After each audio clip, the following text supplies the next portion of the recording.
Good evening, everyone. We're checking in live from the second floor of Pioneer Street Market, also known as PSM.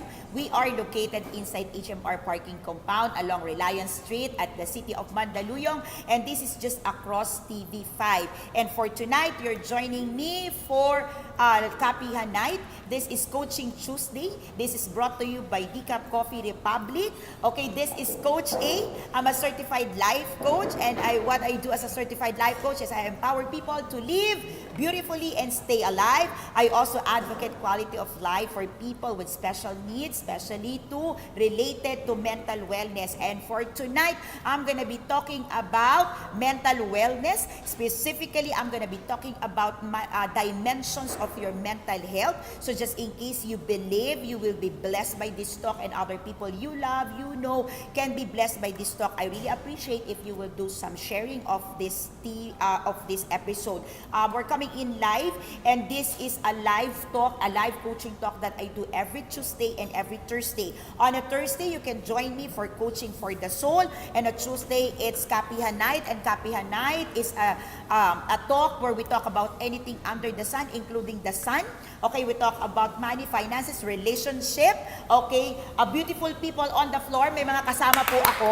Ayan, baka makalimutan ko lang silang batiin. Alright, but normally you only see me because we want to protect their privacy and we want to keep them happy and joyful and cheerful. At minsan po sila ay tahimik na at tulala na, pero may kasama po ako. So bago po sila tumulala, pakinggan po natin ulit. May mga kasama po talaga ako. Maniwala kayo. Okay? I am also joined tonight with certified life coaches in the house because Decaf Coffee Republic is a home and a house to certified life coaches. So just in case, okay, you believe you are a sufferer, you know people, you have loved ones who are sufferer, who you believe to be suffering from mental disorder, okay, suffering from some mental difficulties and mental challenges. Our place, our home, okay, Decaf Coffee Republic at the city of Mandaluyong is open to people like you. Okay, you don't have to do anything, you don't have to bring anything, just come along. You will be greeted with beautiful certified life coaches in the house, and you will be properly assisted on the way forward. So we are not doctors, we are not medical practitioners, we are not psychologists, we are not psychiatrists, we are certified life coaches. I am Coach A, and I'm representing the Life Coach Training Institute that is based in Texas, USA, and I also do life coaching certification program in Manila face-to-face.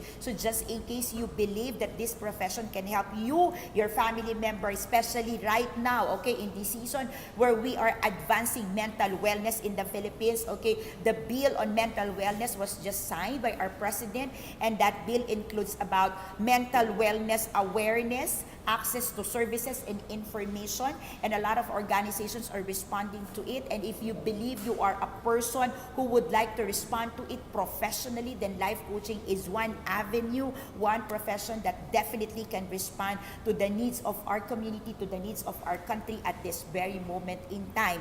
Okay, we've been doing a talk on mental wellness, specifically on depression, on suicide awareness. We've been running it for last Saturdays, and this Saturday, we're gonna be doing a rerun, okay, mental awareness on depression and anxiety. And that's gonna be happening 5 p.m. here at Decaf Coffee Republic. So just in case you're gonna be free on Saturday, we invite you to join us. Bring your friends, bring your family members, especially if you are a sufferer. We would like to come and allow us to speak with you, okay? There are coaches, there are people in the house, there are professionals who can help you in the house, in whatever stage you are going through. So that's gonna be a free talk. You don't have to pay anything except that we ask you to bless our place. Okay, you bless our OM. Where's Coach OM? Okay, Coach Rizel. Okay, you bless our place with your order of food and beverage. Okay, but the service is a labor of love, and you don't have to pay me. You don't have to pay the life coaches who will be assisting and talking to you on that day. Okay, so before I proceed again, We're going to be talking about right now, tonight, okay, a dimension of mental wellness or mental health. So I would really appreciate if you will do some sharing in your timeline in the groups that you are part of. Now, for those of you who are watching this on a replay, and just in case you want to hear this or to watch this on a clearer version, you can check the video, me on YouTube. You can also check Coach A for the past episodes of Coaching for the Soul and Kapehan Night. So mas clearer po yung version doon. But tonight, if you're joining me live, okay, you can do your comments. You can bring in your questions. Okay, we would appreciate if you are connected with Coach A page kasi mas madali po namin makukuha yung mga question nyo kung nasa Coach A kayo.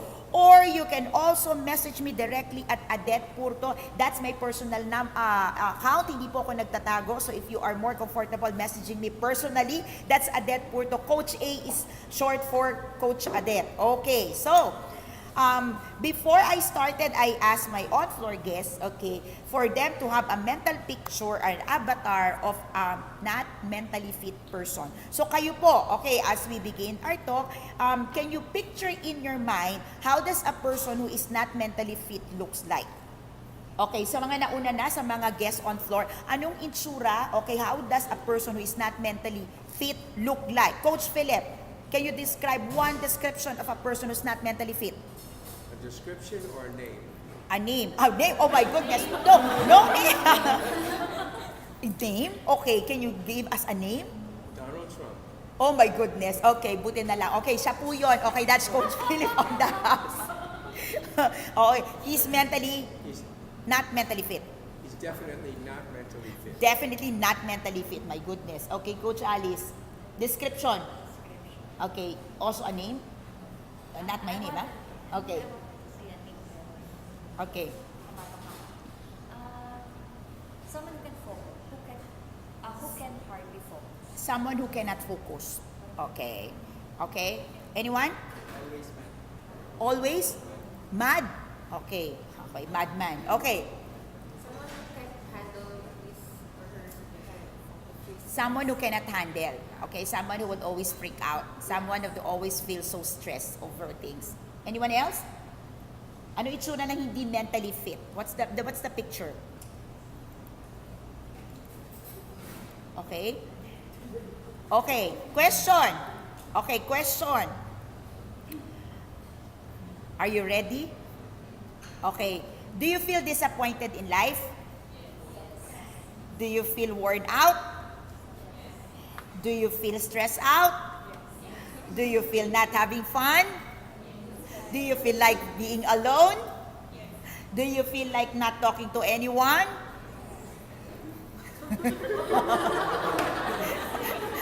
Okay? Are there times that you are losing your appetite or having a full-blown appetite? Are there times that you're having difficulty getting some great sleep or good sleep? Yes? And you need some medicines or Benadryl to get you to sleep? Okay, yes, okay. Do you find at times that you don't want to move and you feel just so tamad and you say it's just Monday blues? All right, yes. Okay, do you feel like it's just, a little bit under the weather and it's all about the weather? It's just so cold outside and I don't want to move. Do you feel that? Okay, do you feel at times that you feel like being mad and feeling, not really feeling good about someone without apparent reason? Okay, do you feel that when you come into a picture or to a scenario, a movie house or whatever, and you just feel like, I don't like it, I want to run away? At times?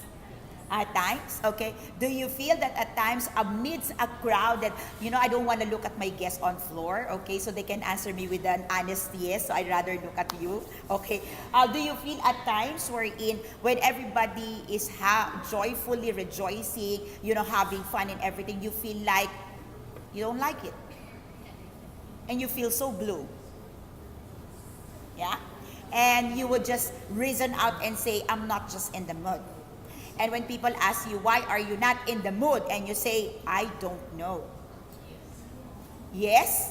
Okay. Okay, do you feel at times when everybody is partying and you just want to run away from the party and say, shut it off, I want to rest. I want to go home. Okay, matagal pa ba tong party na to? Hindi pa ba ito matatapos? Uwi na ako. And people would just say, ang KJ mo naman. Tapos sabihin mo, ay kayo nga to, tagal-tagal nyo na nagsasaya. Yan. Alright? Okay? Or sometimes, okay, you feel like you're just having your PMS, okay, for the ladies, pero wala ka namang period. Okay? And for the men, okay, do you feel that your girlfriend, your spouse, your sister is unreasonable enough and you could not understand why they are being unreasonable? Oh. Walang sumagot. Okay. O, eto na lang. O, do you feel that at certain point in time, you are having difficulty to solve your problem and a normal challenge becomes so difficult for you to handle when in fact in the past you were able to handle it? Do you feel that there are goals in your life, dreams in your life, visions in your life that used to be very exciting to you, but all of a sudden you feel like you are not able or you will no longer be able to achieve it? Yes. Okay. So, well, who answered yes to my questions? Yes.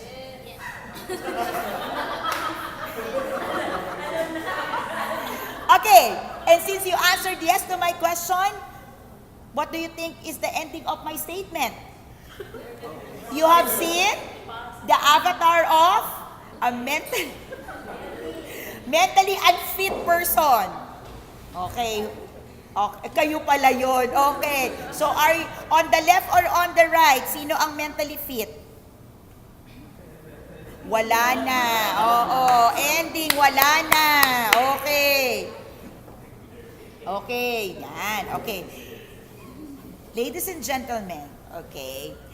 Mental wellness, okay, as defined by the World Health Organization. Hello, Mami. Good evening po. Okay, according to the World Health Organization, mental healthness is defined as a state of well-being in which individual realizes his or her own abilities, can cope with normal stress in life, can work productively and fruitfully, and is able to make a contribution to his or her community. Let me segment that, okay?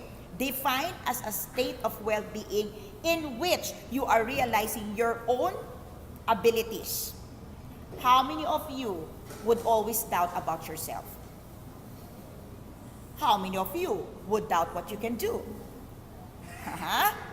How many of you would say, I can't do that?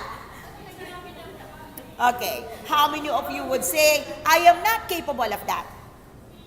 All right. And how many of you would say, that's not for me, that's for other people?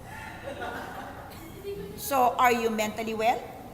According to World Health Organization, no. It also speaks here that you can cope with normal stresses of life. How many of you have experienced that a simple order that did not come true and say, nakaka-stress ka? Ilang beses nyo nang sinabi yan? O, na-late lang yung ka-date mo, na-stress ka na. Mali ang order sa restaurant, na-stress ka na. O, sabi dito, normal stresses, you should be able to cope up. One thing happened to your life, nasira na ang maghapon mo. Sino? How many of you experienced that? That a simple order that did not come true and say, nakaka-stress ka. Ilang beses nyo nang sinabi yan? O, na-late lang yung ka-date mo, na-stress ka na. Mali ang order sa restaurant, na-stress ka na. O, sabi dito, normal stresses, you should be able to cope up. One thing happened to your life, nasira na ang maghapon mo. Sino? How many of you experienced that? That a simple thing, ang liit-liit lang, sira ang maghapon, sira ang isang linggo. Ay, hindi naman yung dapat maghapon, mga 8 oras lang. Okay? Sino? Guilty as charged? Oh, at ito yung maganda. Last part. Okay, a mentally healthy person is able to make a contribution to his or her community. Are you making a contribution to our community? Yes. Bakit hindi lahat naka-yes?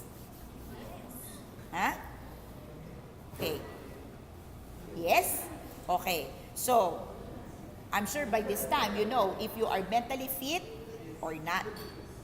Okay, that's the problem and that's our limitations with mental wellness. Many times our reality of understanding it, okay, is limited to a physical appearance, okay? Hindi gumagalaw, nagsusungit, bad mood, okay, pangit ang damit, okay, taong grasa, okay, people na nakasimangot, people who would not respond appropriately, people who would be angered at many times, people who would be moody at all times, okay?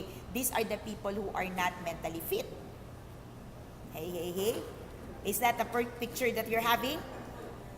Okay. There are 4 dimensions of mental health and our well-being. Okay, this is divided into first and foremost our thoughts. Okay. Are you ready? Let's try to digest and dissect your thoughts. What are your normal thought patterns for the day? The way we think about something or over things is really one of the biggest factor and the biggest impact that we receive into our mental health. Normally, you would recognize there are changes in your thoughts along the day. How many of you would be experiencing you're working on something and you start finding yourself drifting? Your thoughts is drifting apart, drifting away. Saan na napunta yung thoughts? Alright? Or sometimes, alright, you are working on something, you are working on very important matter, important project, and all of a sudden, a negative thoughts of, this is too difficult, I cannot finish it. It stucks you. It stuck you and struck you. It struck you and then stuck you right there. How many times you have already experienced that when that thought struck you, it made you stuck where you are. And it feels like you cannot move anymore. And you start doubting yourself. I cannot make it. I can't make it. I won't make it. This is too difficult. This is too big for me. This is too heavy. This is not fair. This could da-da-da-da and everything. How many times you have experienced that? Many times. Many times. Okay. But hardly somebody tells you that is affecting your mental wellness. How many of you would really say you are diligently working on looking into the details of how you are thinking? How many of you are diligently watching over your thoughts patterns? Right? When something happens and you reacted a certain way, and it gives your body a difficult breathing. Diba? Meron ganon? Sometimes you react on something and you feel difficulty, you start feeling difficulty in breathing. How many of you have stopped really and dissect? Diba, inaral mo, bakit ba ako nahirapang huminga? Ano bang nangyari? Tama ba yung inisip ko? May ginawa ba akong tama? May ginawa ba akong mali? Inisip mo ba talaga? O hinayaan mo lang at uminom ka lang ng tubig at itinulog mo lang? Madalas, ano pong ginagawa natin? Itutulog lang natin. Okay. Tama? Itulog mo lang yan, pagising mo, okay ka na. Am I correct? Okay. Positive thoughts, I know I can get through rough times. I'm excited today. My friends, my loved ones, my family loves me. I feel good about my life. These are normal things, right? But how many days in a week you would wake up and ang nakikita mo at naiisip mo pagising mo, I feel like something really bad is going to happen to me.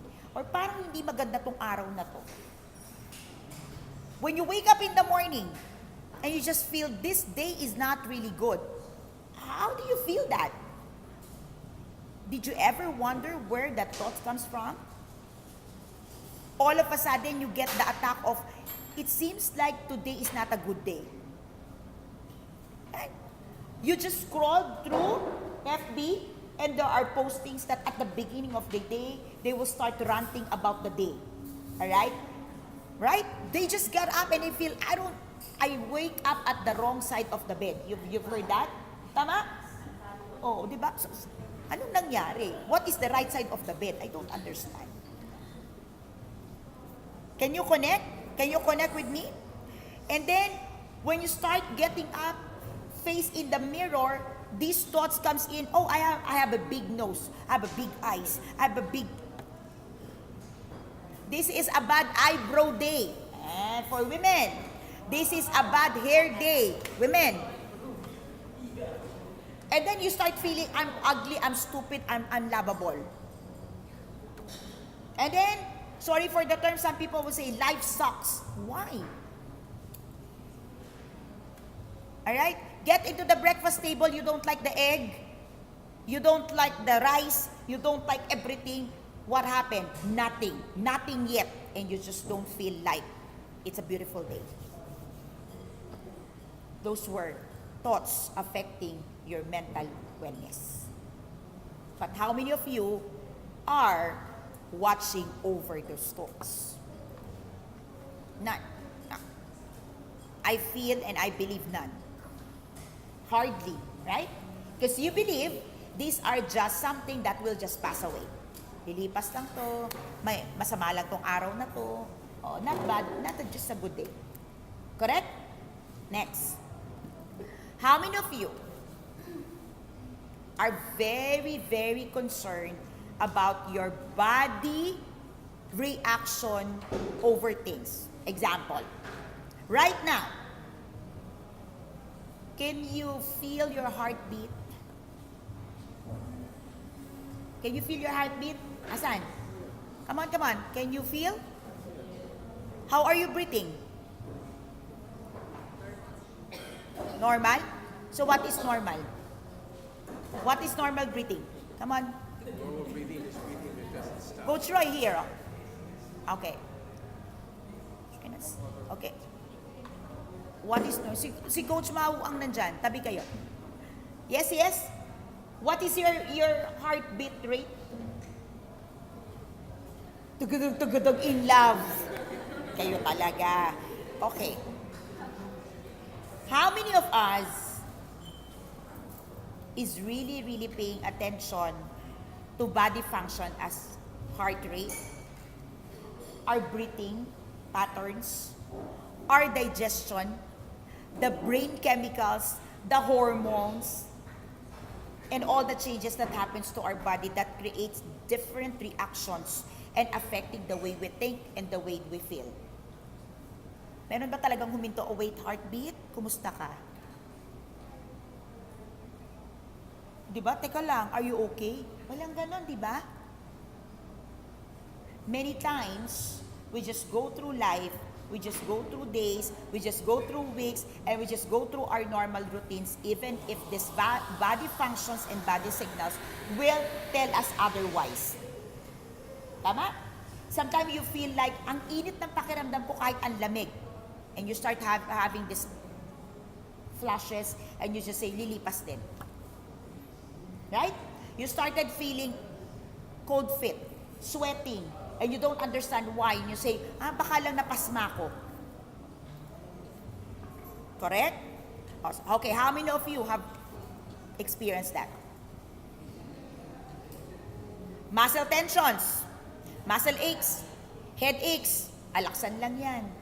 Biogesic lang natin yan. Itulog lang natin yan. Upset stomach, hyperacidity, lack of appetite or increase of appetite. Lack of appetite, sasabihin nyo, wala lang akong ganang kumain. Increase appetite, cheat day ko lang ngayon.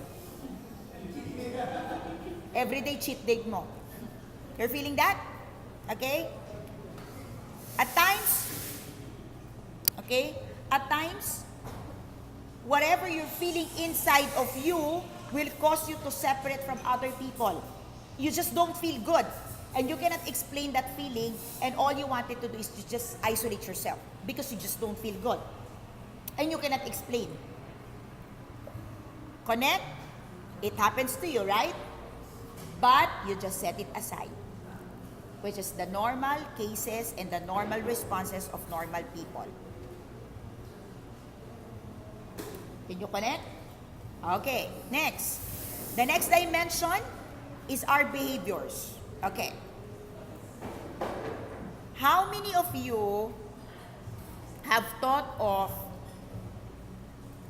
things to be harmful, not only to yourself but to other people? And you just believe, normal lang naman. Eh, masama kasi ugali eh. Affected siya. Dito ako titingin. Okay? What are the behaviors that normally would signify that there must be some checking of your wellness? How many times you lash out on people, verbally or physically? Sige, isa-isahin natin. Okay. You know what's lashing out? Ranting. Saying a lot of words inappropriately. And all of a sudden, after a while, you start saying, bakit ko ba sinabi yun? Saan ba ako nang galing? Pero nasabi mo na. Okay. You also experience excessive dependency or clinging to loved ones. Hindi, clingy lang talaga siya. May nagre-react, di ba? There are people who are especially clingy, dependent, at hindi mo mapaghiwalay. Akala nyo normal, hindi po siya normal. Okay? How many times you feel strongly that you need to engage on relaxing activity just for you to get relaxed? You know, it's different. If you have in your routine relaxing activities, okay, you go for a walk, you do meditation, whatever it is that, you know, but it's part of your routine. But it's different when you are in a position when you know you needed to do it just to cool down. It's different. Yes, Coach Candy, present. Okay. Another behavior is unexplained isolation and pulling away from friends and family. You just don't feel like it. You just don't feel like connecting. You just don't feel like being with them. You just don't feel like responding to their messages. Have you experienced that? And you cannot explain, right? That is your behavior. So, saan po nanggaling yun? Saan po nanggaling yun? You cannot explain. And again, how do you take it? How do you take it? It's just normal. Tama? Okay. And let's talk about the fourth dimension. The fourth dimension is your emotions. Okay. How many times you feel unpleasant?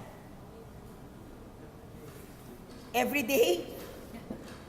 For no apparent reason. You just feel unpleasant. Okay? How many times you feel irritable? And you cannot explain why you are being irritable. How many times you feel sad and feeling down with no apparent reason? O eto, normal. Sabi nito, marami daw to, feeling empty and numb. Feel empty. You feel the emptiness. Okay? Hopelessness. Sino nakakaramdam ng hopelessness? Okay? And sobrang pagod sa buhay. Hapo. Daming, parang coach, gumaganon eh. Di ba? Hapo, pagod. Di ba? And you feel, hindi pa matatapos to? Di ba? Or, those words that normally sinasabi nyo, ina-utter nyo na paulit-ulit na lang, wala na bang bago? Can you connect? Guilty as charged? Mental health is determined by our overall patterns of thoughts, emotions, behavior. And each of the 4 health dimension can influence one or another. Example, if you have a thoughts that you did a good job, what will happen to your body reactions? Yeah. If your thoughts, think about it. It's a dimensions, right? So each one affects one another. So if your thought is, I did a good job today, what happens to your body reactions? Your muscles would be relaxed, feeling good, not tense, right?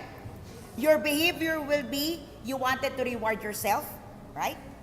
You wanted to be kind to yourself. Emotions, you're happy, you're joyful. Correct? Let's put the other side. You flunked today. You messed up today. That's your thoughts. I suck today. This is a terrible day. What happens to your body? What happens to your body? Your heartbeat starts raising. You start feeling the anger. Correct? Behavior. Normally, your fist is founded, right? Normally, you don't feel like relaxed. Correct? And your emotion. What's your emotion? You're angry. You're irritated. And you are what? Upset. Correct? Okay. If you feel like a winner, kung sa thoughts mo, I made it today. I win it. I bag it. Ano nangyari sa mo? Correct? You're full of energy, full of adrenaline, full of smiles like that. Your behavior, you are giving, right? You are also forgiving. You are accommodating. Your emotions, oh, you've got a very beautiful countenance. Okay. If you feel somebody, your thoughts, if you feel that somebody cheated on you, okay, didn't play it fair, what will be your body reactions? What happens to your body reactions? Huh? Slouching, because you feel that somebody cheated on you, right? Okay, you lost that posture, right? You lost that posture of confidence. What would be your behavior? Grouchy, right? Angered. Your emotions, bitterness, very sad. So you see, the 4 connects with each other. So the 4, your thoughts, your body reactions, your behaviors, and your emotions, the 4 dimensions of wellness, mental wellness, connects with each other. You touch one, it affects the 3. Okay? And one is a reaction and a reflection of the other 3. Okay. Balik natin. If we touch your body, if we touch your emotions, assuming, if you are sad, assuming you're sad, okay, you're feeling lonely, you're feeling down, definitely, there is a certain behavior that you are exuding. If you are down, you cannot be accommodating to other people. If you are down, you will not be going out happily with other people. If you are sad, if you are angered, you cannot have a beautiful thoughts. Galit ka nga eh. And definitely, I don't know how your muscle can relax. Nakita na ba kayo ng taong galit pero yung katawan relax na relax? Ayun na. Correct? If you're angered, if you are bitter, if you are at the height of your emotion, your muscles are tense as well. And you can see that. Kita nyo ba yon? Kahit hindi, okay, yung tao kahit hindi magsalita, alam mong galit. Would you agree with me? Where do you see it? Eyes, eyebrows. Ano sir, saan? Saan kita? Ngiti-ngiti siya, di ba? Ramdam eh. You can really sense it. You can really feel it. Kaya nga sabi natin kanina, naaamoy nyo kapag ang tao ay galit. When your mental health suffers, it can be very, very hard on your life. Very, very hard on life. You start feeling down, mentally and physically. And through the days, it becomes even harder to you. Through the days, you become even difficult to deal with. But when you understand that these 4 components of mental health or mental wellness should be taken care of, you will start appreciating the changes within you. When I say appreciating, is you're able to stop, you're able to consider, and you're able to evaluate. Many times, our wellness is dependent on our capacity to stop, evaluate, and really look into what's happening inside of us. Many times, depression and anxiety is simply triggered by one event in our lives. It could be a situational depression or situational anxiety, but left unchecked, we just allow our emotions to just flow with it, uncheck with it, and eventually it becomes a stationary and permanent part of who we are. And we start asking, bakit ang cranky-cranky ko na? Bakit ang, bakit magagalitin na ako? Okay? Mental health and mental wellness is like your physical health and like your spiritual health. It needs nurturing. It takes time. It takes time for you to see that you are really mentally fit, but it also takes time for you to see that there are so much disorder coming up. Each one of us, all of us here, have little disorders in emotions, in behavior, correct? Would you agree with me? All of us here, there are little disorders, thoughts, body reactions, behavior, emotions, vice versa. Okay? At a certain point in time, we can see and we can feel the trigger to our emotions, sometimes through our behavior, sometimes in our thought patterns, sometimes in our body. Sometimes all of a sudden, we start feeling sweaty. All of a sudden, we start feeling the cold feet. All of a sudden, we start feeling the trembling. Experience that? Okay. All of these body signals, all of these symptoms, all of these body reactions, all of these emotional changes, all of this transition in our behaviors, and even that change in our thought patterns are signals that tells us, hey, you need to stop and look into your mental wellness. However, many of us or most of us never did, never will do. Because we believe that mental wellness that is something that we can just brush aside the corner, and mental wellness is that something that we can just put it aside and it will naturally cure itself. Am I correct? Because most of the time, we believe that unless you are mentally insane, mental wellness will naturally happen. Am I correct? Alright? That's the normal thing with people.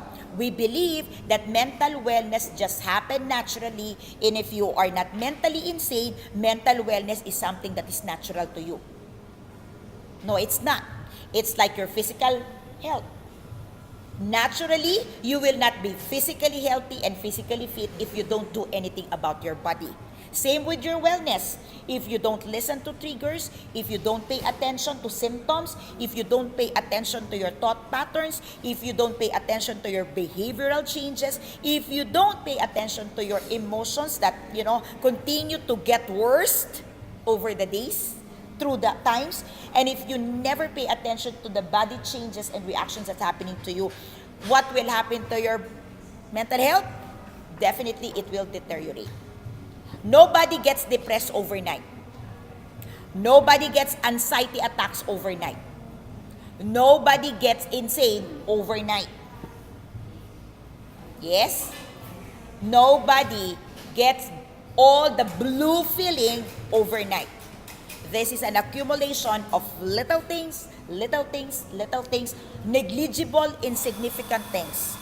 Accumulated over the weeks, over the months, boom. All right.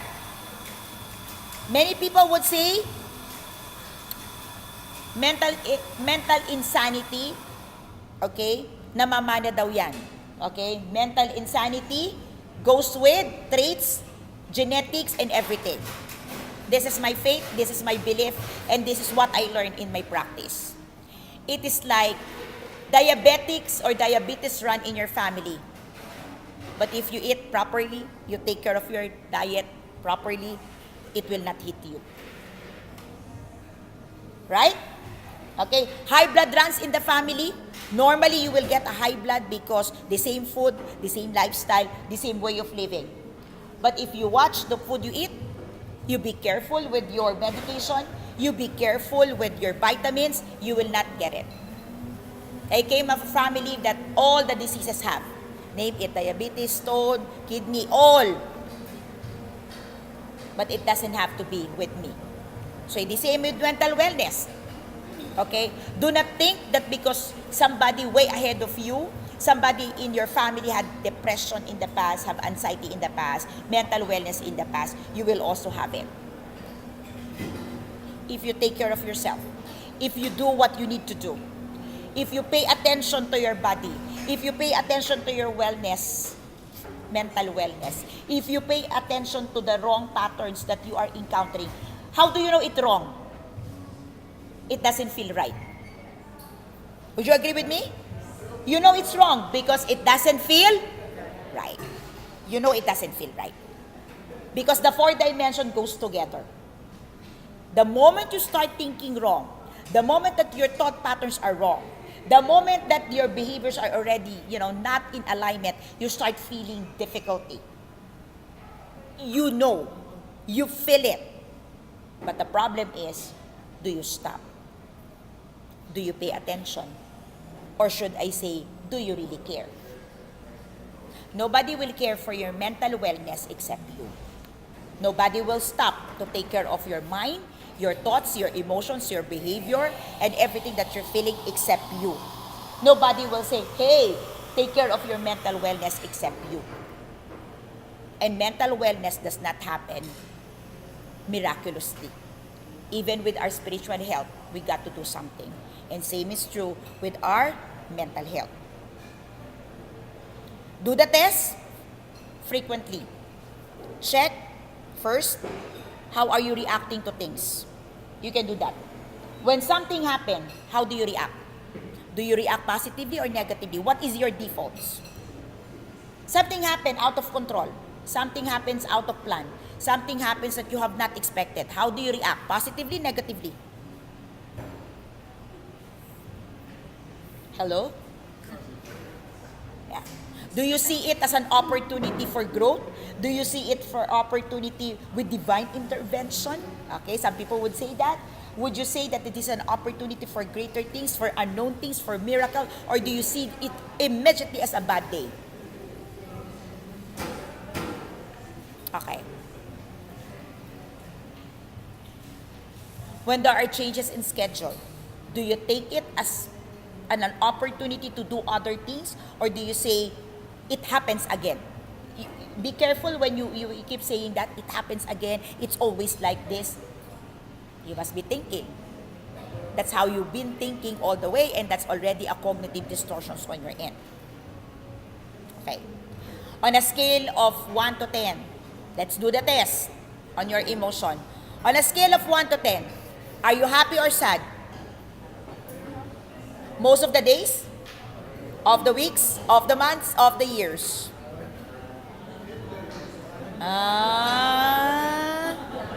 Blank, dadadan. Correct? Can you do that check? Okay? So, with your thoughts, okay, do the regular thing, do the regular check-up, okay? When something happens unexpectedly, something unplanned comes out, do you see it positively or negatively? What will be the first thing that will happen to you? Yeah. How do you respond to it? Okay. To be honestly, this is just between you and yourself. Do the check, right? Do the check.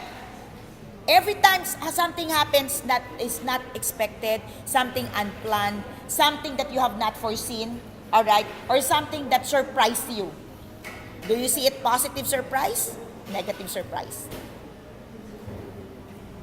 Okay? And maybe you can do the statistics. How often do you react positively and how often do you react negatively? With your emotions on a scale of 1 to 10, how happy, how sad are you? Daily, weekly, monthly, yearly.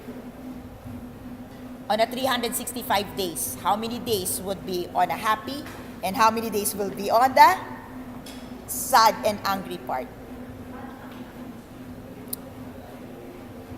Behavior. Okay. How many days in a year do you feel like rewarding yourself?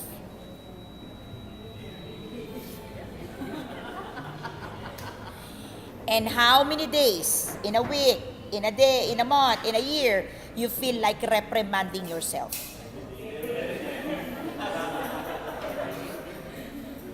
Okay? And with your body reactions, how many times you have felt those changes in your body organs, in your body functions, and you just forget about it? Okay?